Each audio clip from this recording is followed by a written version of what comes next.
Hey guys, welcome back to all of you. So welcome back to day 7 of muscle gain series.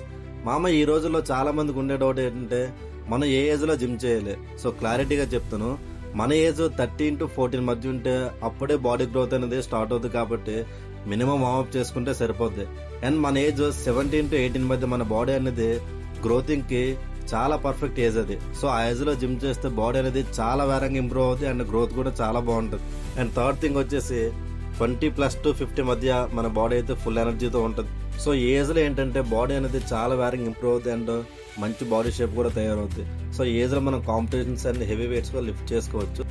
మామ, after 50 తర్వాత మన health condition బట్టి ఒక డాక్టర్ని consult చేసుకొని మంచిగా వర్కౌట్ చేసుకుంటే చాలా బెస్ట్ మామ. సో ప్రతి ఒక్కరూ జిమ్కి వెళ్ళి డైలీ ఒక 45 minutes వర్కౌట్ చేయించాలి. హ్యాపీగా ఎలాంటి హాస్పిటల్ వెళ్ళకన్నా హెల్తీగా ఉండండి. మామ, ఇంకెందుకు లేటు, నెగ్లిజెన్సీగా ఉంటే మీ ఫ్రెండ్కి రీల్ షేర్ చేయండి. అలాగే మన అకౌంట్ ఫాలో కొట్టుకోండి.